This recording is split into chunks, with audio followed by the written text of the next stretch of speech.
Hello and welcome to Legacy IAS Academy. In today's video, we are going to discuss about a very important project called Starlink.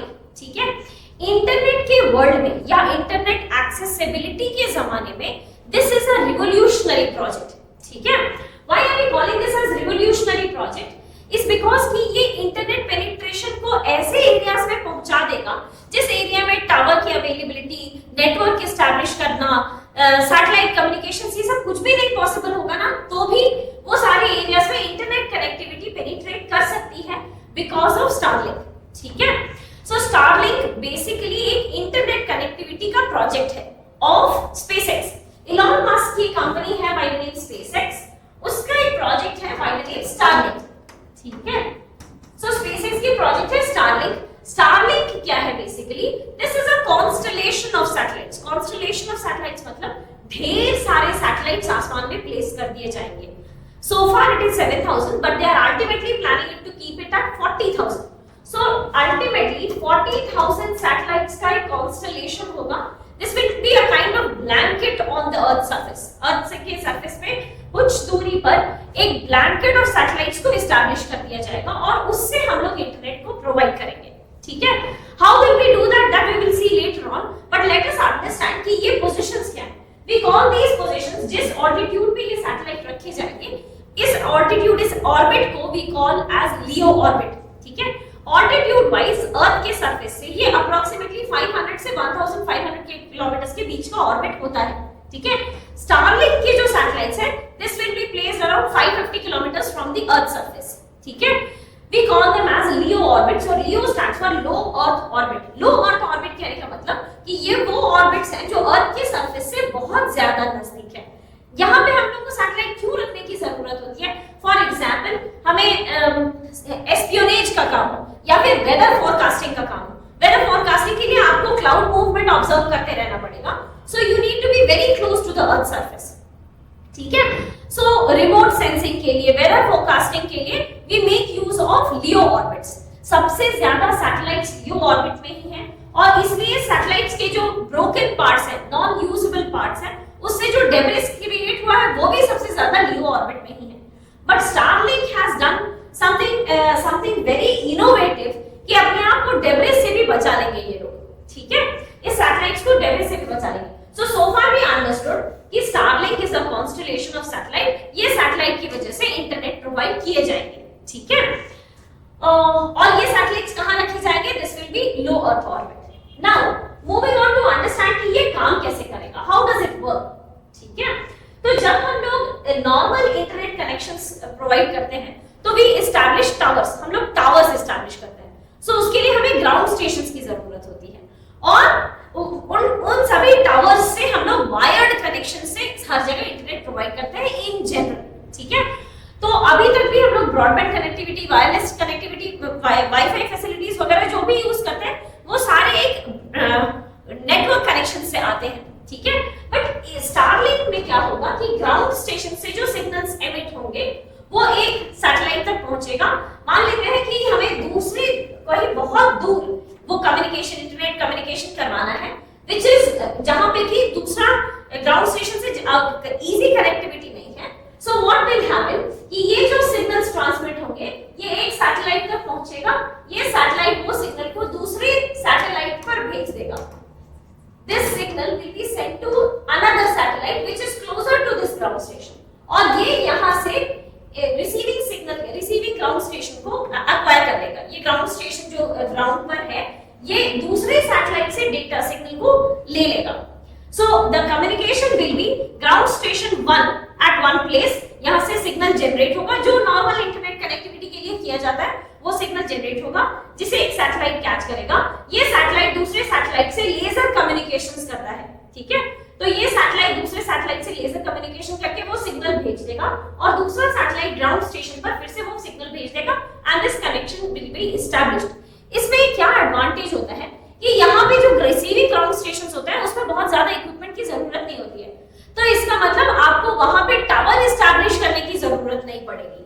ठीक है, ये सारा communications, ये Starlink बहुत ज्यादा beneficial है for a country like India, क्योंकि हमारे यहाँ बहुत ही डिस्टेंट लोकेशन, टफ लोकेशन पर भी लोग रहते हैं. ठीक है। कोई कारगिल में हमारी बॉर्डर सिक्योरिटी में ये इंडियन आर्मी रह रही है, बहुत सारे बॉर्डर एरियाज में बहुत सारे लोग रहते हैं, हिली टेरेन में, बहुत डिफिकल्ट लोकेशंस में भी लोग रहते हैं। तो ये जो इंटरनेट कनेक्टिविटी है ये उस डिफिकल्ट लोकेशन पर भी कम्युनिकेशन एस्टैब्लिश करवा सकता है, ठीक है। So it can establish communication at such distant location, that is one of the biggest advantage of Starlink, ठीक है। So a data packet which is closest to the receiver will be relayed to the ground receiver. This is how it works. Now talking about the features of the Starlink. एक single Starlink का जो satellite होता है वो किसी भी time और 4 satellite के साथ कम्युनिकेशन करता रहता है. So there is continuous laser communication with 4 other satellites. तो ये कनेक्टिविटी हमें more or less बहुत ज्यादा सैटेलाइट्स के बीच में बहुत ज्यादा कनेक्टिविटी हमेशा से रहती है, ठीक है। सेकेंडली, तो इसका मतलब कि जो डेटा पैकेट आपको भेजना है एक जगह से दूसरी जगह, क्योंकि कम्युनिकेशंस आर ऑलरेडी एस्टैब्लिश्ड, तो ये कम टाइम लगेगा. We call this as latency. Latency is the delay in sending and receiving the data packets, ठीक है। वो लेटेंसी कम कर दे सकते हैं हम लोग because of this such kind of satellite penetration. Second important feature is that of an antenna, phased array antenna, ठीक है। अब तक जो हम लोग कम्युनिकेशंस करते थे, अगर आप पुराने वाले एंटेनास को याद करो, तो दिस इज एन एंटेना. इसे हमें शिफ्ट करना पड़ता था. सिग्नल को रिसीव करने के लिए हमें एंटेना को शिफ्ट करना पड़ता था, ठीक है। लेकिन ये फेज्ड एरे एंटेना ऐसे होते हैं कि ये ऑटोमेटिकली अपने आप को शिफ्ट करके सिग्नल रिसीव करके सिग्नल ट्रांसमिट कर देंगे. Because of the presence of phased array antenna, बहुत ज्यादा information can be transmitted. Huge amount of information can be transmitted through such antennas, ठीक है, to transfer huge amount of data in short period of time. Third major advantage is that of debris protection. ये अपने आप को debris को detect करके, they can detect debris tracking system, and by detecting the debris, and वो decide कर सकते हैं, मतलब they can find out whether the debris is moving close to the satellite. Satellite can change its course and get back to the original course, get back to the original orbit. So debris protection system is deployed within the satellite such that the satellite doesn't get destroyed. तो ये एक बहुत ही robust communication satellites बन जाएंगे, ठीक है। That is one advantage. And fourth is that of altitude information. कोई satellite किस altitude पे placed है, इसके लिए every satellite has an inbuilt navigation system. Every satellite has an inbuilt navigation system. तो आपको ये पता चल जाएगा कि वो सैटेलाइट मेरे से कितनी दूर है. So I will communicate via a third party satellite और डायरेक्टली थ्रू दिस सैटेलाइट. ये इसका आपको ऑल्टीट्यूड का भी डिफरेंस पड़ जाता है, पता चल सकता है. The satellite can decipher the altitudinal information with respect to another satellite, ठीक है. So that is one more feature of the Starlink. Now talking about its implementation in India. India में इसे इंप्लीमेंट करने में हमें क्या-क्या प्रॉब्लम्स आ रहे हैं. There are three major problems, but इसमें I would say कि second problem is more or less resolved, ठीक है. पहला है कि एक एक्ट है जिस telegraph act, telecommunications act of 2023, जिसका एक प्रोविजन है. The provision is global mobile personal communications by satellite. Global mobile personal communications by satellite. इसका एक ऑथराइजेशन होता है. What is that authorization? कि कॉर्पोरेट का जो डेटा होगा, corporate ownership data, that you need to share with me. The Telecommunications Act 2023 has a provision called Global Mobile Personal Communications by Satellite, which says that you will have to communicate with me corporate ownership data. But Elon Musk or SpaceX goes by privacy. So because it is the investor's privacy, it is because of the user's privacy, they are not ready to share that data. ठीक है. That is the first problem. The second problem, that is what we were discussing, this is more or less resolved, ठीक है. हमारे यहाँ supreme court की एक judgement आई थी in 2012, which was stating कि कोई भी जो scarce natural resource है, this must be auction. किसी भी तरीके का scarce natural resource को auctioning is mandatory. So चाहे वो कोल का हो, चाहे स्पेक्ट्रम का हो. तो अगर आपको कम्युनिकेशन के लिए एक स्पेक्ट्रम की जरूरत है, एक नेटवर्क चैनल की जरूरत है, तो इसका भी ऑक्शनिंग करना पड़ेगा, ठीक है. This is what Airtel or Jio was talking about, ठीक है. But Starlink says that I don't need to have auctioning, क्योंकि I will not be using your spectrum always. जैसे आप इंटरनेट कनेक्टिविटी को प्रोवाइड करने के लिए या आप कम्युनिकेशन को प्रोवाइड